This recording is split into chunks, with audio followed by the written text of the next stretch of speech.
Bilik Podcast, bicara informasi, literasi, dan edukasi kepemiluan, disampaikan by KPU Kabupaten Kupang. Selamat siang sahabat pemilih dimanapun saja Anda berada. Berjumpa kembali bersama kami di kanal YouTube Bilik Podcast KPU Kabupaten Kupang. Bicara informasi, literasi, dan edukasi kepemilian.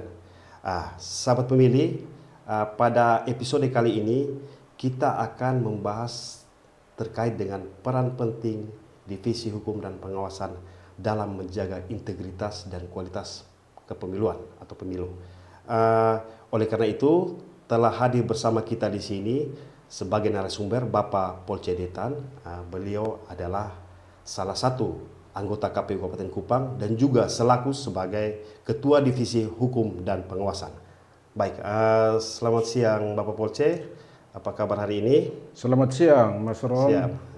Kabar baik, puji Tuhan. Mas Ron, apa kabar? Kabar baik. Kabar baik juga Kabar ya? baik juga.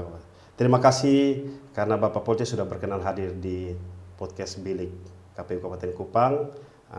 Kiranya informasi apa yang diberikan oleh Bapak Polce dapat bermanfaat bagi banyak orang, khususnya masyarakat pemilih Kabupaten Kupang. Kita berbicara terkait dengan peran dan divisi hukum dan pengawasan di Kabupaten Kupang ini, KPU Kabupaten Kupang ini, kita mengingat kembali terhadap Undang-Undang Dasar 1945, di mana Undang-Undang Dasar ini membentuk badan penyelenggara atau lembaga penyelenggara KPU ini dalam melaksanakan pengambilan kebijakan dan lain-lain itu berdasarkan turunan dari undang-undang, yaitu Undang-Undang Pemilu, Peraturan KPU, dan Keputusan-Keputusan KPU. Di sini saya ingin bertanya beberapa terkait dengan mengenal Divisi Hukum dan Pengawasan. Sebenarnya apa tugas utama Divisi Hukum dan Pengawasan di KPU Kabupaten Kupang? Silakan Bapak. Baik, terima kasih Mas Roni untuk Siap. pertanyaannya. Tugas utama dari Divisi Hukum dan Pengawasan, Ya. kalau saya mau sederhanakan saja, Ya. ya Mas Roni, karena di tata kerja dari peraturan Komisi Pemilihan Umum itu sudah rigid.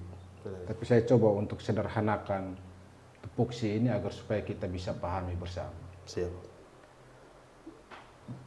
Tugas divisi ini adalah untuk memastikan semua proses dari tahapan pemilu itu dia sesuai dengan peraturan perundang-undangan.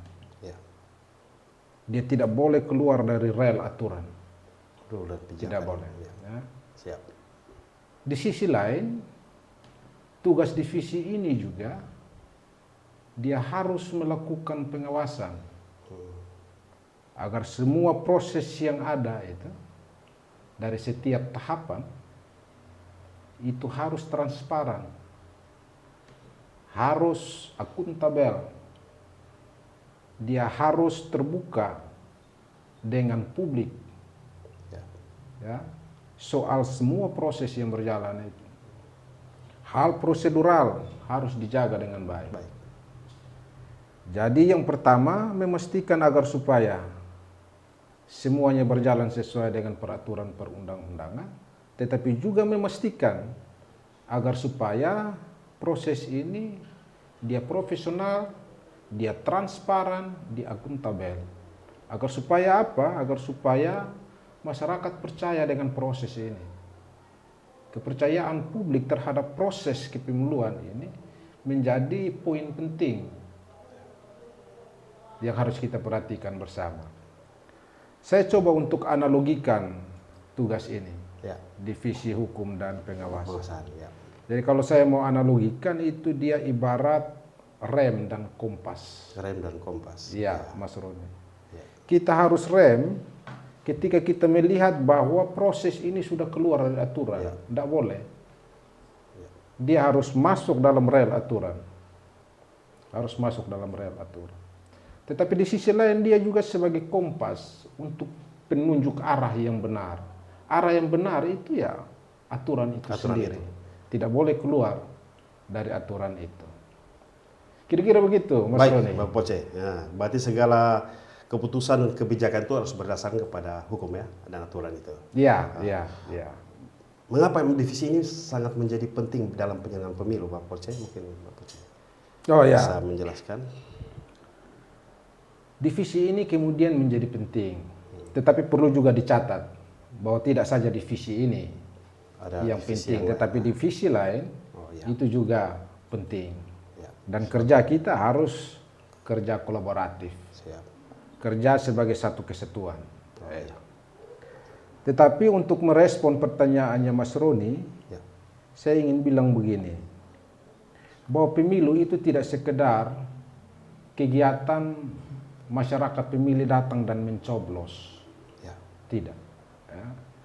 Tetapi ini satu proses demokrasi yang harus kita jaga kewibawaannya. Oh, ya. Siap. Dan kewibawaan itu ditentukan dari aturan-aturan main yang berlaku.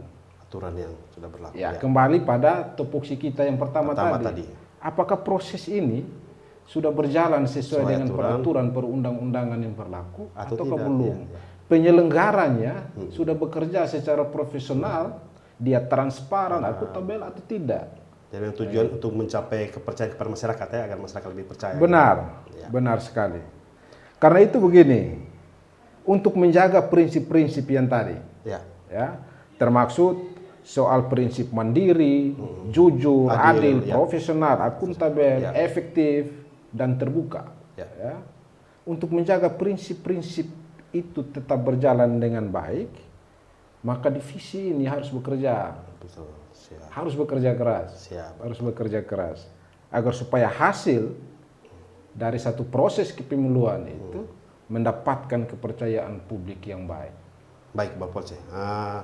Berarti kita perlu ketahui ya terkait dengan bentuk pengawasan dari divisi hukum dan pengawasan ini, itu dalam berupa apa saja bentuk pengawasannya? Dalam proses Ya. pelaksanaannya. Pengawasan ini dia ada pada semua tahapan, Ya. ya. Bahkan non tahapan, Mas Roni. Ya. Jadi jangan pikir bahwa pengawasan itu hanya dilakukan ketika Saat tahapan pemilu. saat tahapan pemilu, Tetapi pada tidak. saat non tahapan juga Non tahapan pun pengawasan, tetap berjalan. khususnya pengawasan internal Oh, siap. harus jalan. Ya. Dalam tahapan itu mulai dari pemuktahiran data, pencalonan, kampanye, distribusi logistik, pemungutan suara sampai dengan rekapitulasi, keseluruhan proses itu, Bahkan anggaran. ya, termaksud anggaran. Ya. Ya, Diawasi. kita lakukan pengawasan. Kembali lagi yang tadi, pengawasan itu agar supaya dapat memastikan bahwa semua proses itu berjalan dengan baik, sesuai dengan peraturan perundang-undangan, sesuai dengan SOP yang berlaku, ya. Siap. Agar supaya tidak keluar rel, tidak boleh keluar rel. Siap. Dia harus kembali pada aturan main Menjadi yang benar. Siap. Makasih Bapak Polce. Mungkin saya ingin gali terkait dengan menjaga integritas pemilu.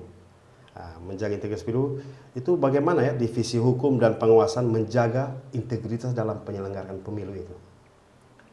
Terima kasih. Baik, Mas Roni. Ya.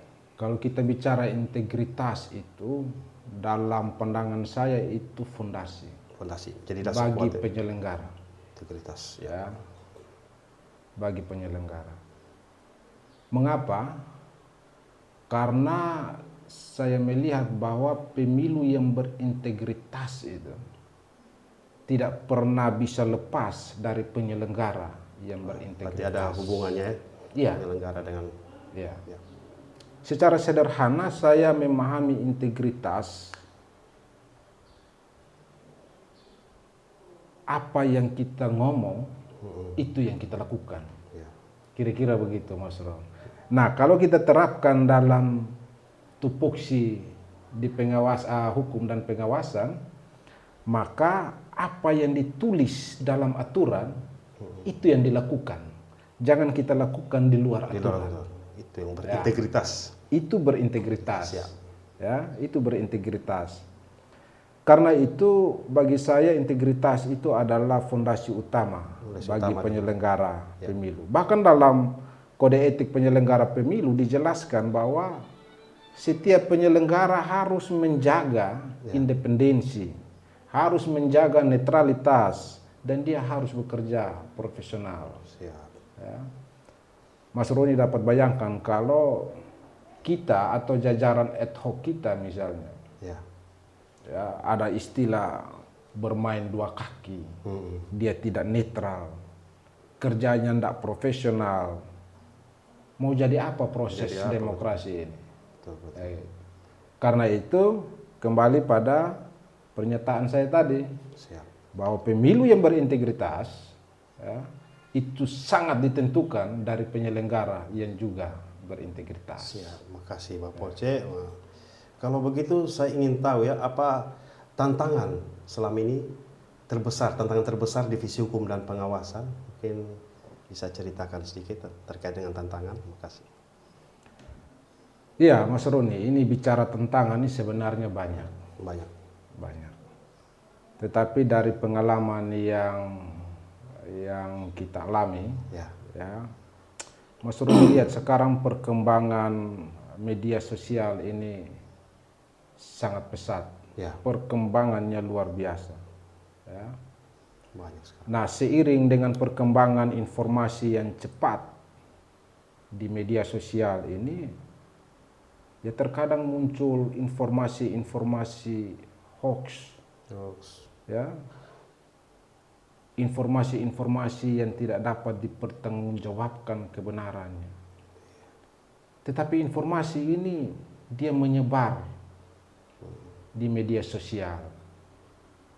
Sehingga tantangan utamanya adalah ketika masyarakat pemilih kita ya, tidak dapat menyaring informasi dengan baik, maka hal yang tadi saya katakan soal kebenaran peraturan perundang-undangan dalam segala proses itu Ya. bisa saja menjadi sebuah informasi yang disinformasi. Mengapa? Karena informasi yang berkembang sangat cepat di media dan kita perlu untuk menyaringnya dengan baik. Menyaringnya. Itu saya pikir itu tantangan utama. Tantangan utama ya. di zaman ini Ya. dengan perkembangan informasi yang begitu cepat di media sosial yang ada. Ya. Baik Pak Polce, kira-kira bagaimana ya penanganannya jika ada dugaan pelanggaran atau sengketa hukum, itu bagaimana penanganannya dilakukan oleh Divisi Hukum dan Pengawasan? Makasih. Penanganan terhadap pelanggaran yang ada. Pelanggaran. Iya. Begini Mas Ron. Ya. Setiap dugaan pelanggaran tentu harus ditangani sesuai dengan mekanisme hukum. Ya. Ya, yang berlaku. Ya. Dalam peraturan Komisi Pemilihan Umum, ya, dalam Undang-Undang Pemilu sudah diatur berbagai prosedur penanganan. Jadi setiap penanganan itu ada tahapan-tahapannya Mas Ron. Ada tahapannya. Ya. Tetapi saya mau berbagi saja pengalaman kita pada waktu yang lalu. Pada waktu yang lalu itu ada penyelenggara kita Ya. yang dipandang tidak profesional, ya, tidak independen. Lalu ditemukan oleh Bawaslu. Ya. Setelah Bawaslu temukan, Bawaslu melaporkan kepada kami, disertai dengan kajian-kajian temuan dari Bawaslu Kabupaten Kupang. Nah, terhadap laporan dari Bawaslu Kabupaten Kupang dengan kajian hukum yang ada, kami di KPU Kabupaten Kupang kembali melihat dan mengkaji laporan tersebut. Ya. Setelah itu kami memanggil yang bersangkutan. Ya. Saya tidak perlu menyebutkan namanya dalam konteks ini ya. Kami panggil untuk melakukan klarifikasi, mengambil keterangan. Ya. Setelah itu kami juga melihat bukti-bukti yang ada. Kami juga melakukan kajian. Ya. Kami memiliki tim pemeriksa yang melakukan itu. Hasil dari semua itu kita bawa di dalam rapat pleno pimpinan lengkap untuk kembali melihat laporan yang ada klarifikasi yang tim pemeriksa lakukan, dengan kajian-kajian hukum yang dilakukan, lalu dalam pleno itu kita mengambil keputusan. Baik Pak Polce. Pada waktu yang lalu, Mas Ron, Ya. pada waktu yang lalu terhadap oknum tersebut ada yang kami lakukan pemberhentian. Siap. Dan ada yang kami beri peringatan keras. Baik. Jadi berdasarkan pengalaman, penanganan pelanggaran kita kira-kira seperti itu. Baik. Mas Roni. Penanganan yang sangat cukup lengkap ya, dari awal hingga akhir, bahkan memberikan sanksi sesuai dengan aturan dan pelanggaran yang dilakukan. Itu bagaimana cara koordinasi antara KPU dan Bawaslu itu? Proses Koordinasi antara KPU dan Bawaslu. Bawaslu. Atau dengan aparat lain juga Ya, bisa. ya. Gini Mas Ron, kita ini kan sama-sama penyelenggara. Penyelenggara KPU, Ya. Bawaslu, KPU, Bawaslu, DKPP. DKPP ya. Bawaslu melakukan tugas-tugas pengawasan. Siap. Dengan sumber utama mereka ada laporan, ada temuan. Seperti yang tadi saya sampaikan dalam penanganan pelanggaran, Ya. itu adalah bagian dari temuan Bawaslu sendiri. Ya. Sebagai penyelenggara, Mas Roni, Ya. tentu kita harus membangun komunikasi baik. Ya.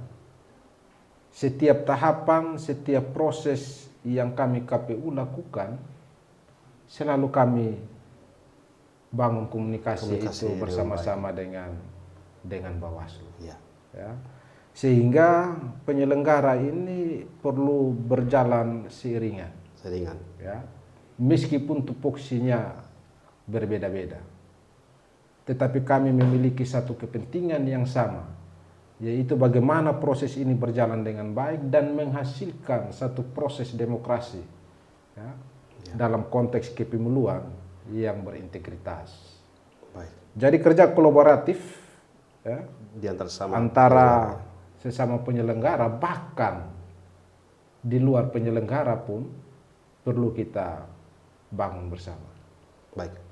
Tadi merupakan peran kerjasama antara KPU, Bawaslu, dan lain-lain ya. Yang saya kepingin gali di sini adalah peran masyarakat dalam pengawasan. Jadi apa peran masyarakat dalam mendukung pengawasan dalam pemilu? Ya, peran masyarakat itu sangat besar, Mas Roni. Ya. Dalam demokrasi, pengawasan tidak hanya dilakukan lembaga resmi. Ya. Ya. Kami sebagai penyelenggara KPU, Tetapi masyarakat. Bawaslu, DKPP, tetapi juga partisipasi masyarakat itu menjadi penting poin sekali. penting. Ya. Menjadi poin penting. Masyarakat bisa ikut mengawasi. Dengan cara apa? Dengan cara memastikan bahwa mereka sudah memiliki hak pilih sebagai pemilih. Siap. Ya.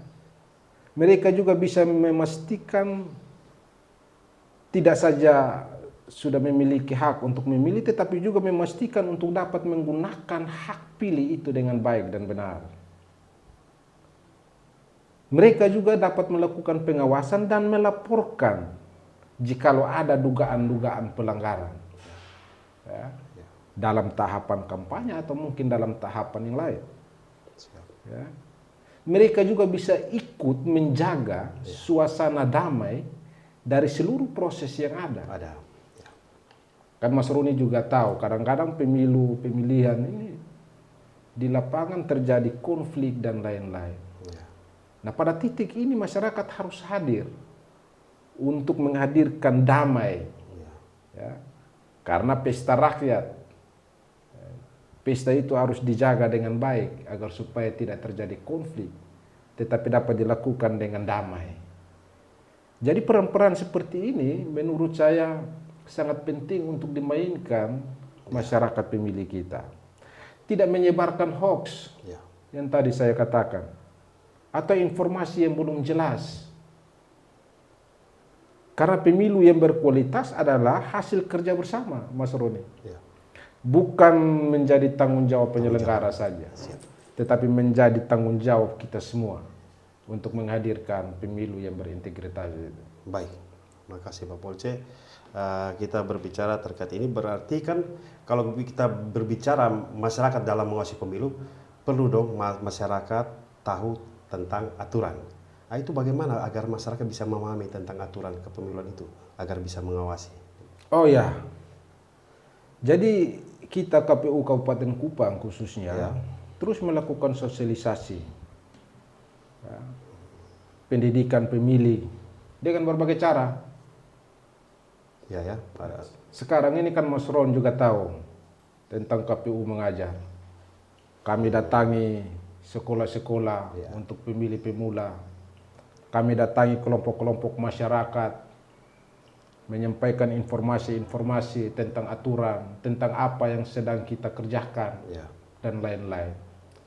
Bahkan di luar tahapan atau non-tahapan ini, kita sedang melakukan hal itu.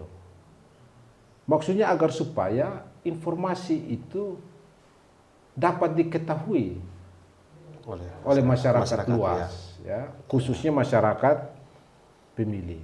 Jadi kami terus mengimbau agar masyarakat juga mencari informasi yang benar. Benar, ya. Ya, di website kita, di kanal-kanal media kita, terdapat banyak informasi-informasi tentang kepemiluan. Ya. Jadi kami juga berbagi hal itu dan mengajak masyarakat agar supaya dapat mengunjungi, ya, alamat yang benar. Ya. Untuk informasi yang benar juga, Ya. sehingga kita tidak terjerumus dalam informasi-informasi yang belum jelas kebenarannya. Jadi sosialisasi tentang hal itu kami lakukan, Tetap berjalan. ya, dalam tahapan Maupun bahkan di luar tahapan atau non tahapan saat ini. Pemilu. Oke. Begitu, Mas. Jadi walaupun kita sekarang di masa non tahapan, tetap edukasi atau sosialisasi tentang pemilu, tentang sosial, tentang hukum dan lain-lain tetap berjalan, ya Bapak, ya. Oh ya, Ya. tetap jalan, Mas Rudi. Ya. Baik, tanpa sadar kita sudah masuk dalam penghujung acara podcast ini. Sebelum kita tutup, mungkin kita mendengar dulu apa yang disampaikan oleh Bapak Polce. Mungkin ada terkait dengan arahan atau harapan dari lembaga KPU ini terhadap pemilu-pemilu yang akan datang. Silakan, Pak. Baik, Mas Roni, saya yang ada di Divisi Hukum dan Pengawasan dan kami semua di KPU Kabupaten Kupang, kami berharap bahwa pemilu ke depan semakin berkualitas, Ya. damai, Damai. dan tingkat partisipasi masyarakat dapat meningkat. Kepercayaan masyarakat harus terus dijaga melalui kerja yang profesional, Ya. kerja-kerja yang transparan, dan yang paling penting adalah bahwa demokrasi harus menjadi ruang persatuan dan bukan perpecahan. Saya pikir ini catatan penting, Mas Roni, yang perlu kita garis bawahi bersama. Dan saya terus menghimbau kepada masyarakat agar kita terus menunjukkan peran kita masing-masing dalam bidang kerja kita untuk memberikan kontribusi yang baik, menghadirkan demokrasi kepemiluan yang berintegritas. Begitu, Mas Roni. Baik, terima kasih Bapak Polce atas masukan yang baik.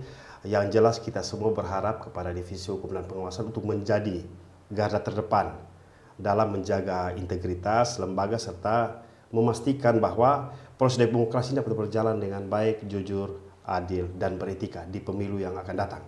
Baik Bapak Polce, sekali lagi terima kasih telah berkenan hadir di podcast kita kali ini. Semoga obrolan kita ini dapat bermanfaat bagi sahabat pemilih di manapun berada, khususnya di pemilih Kabupaten Kupang. Sahabat pemilih, terima kasih telah menyaksikan podcast kami kali ini, dan perlu kami ingatkan kepada teman-teman pemilih bahwa jangan lupa like, komen, subscribe maupun share video ini agar bisa mendapatkan informasi-informasi kepemiluan lainnya. Akhir kata, saya undur diri daripada Anda. Salam sehat dan sampai bertemu kembali. Salam demokrasi. Pilih Podcast.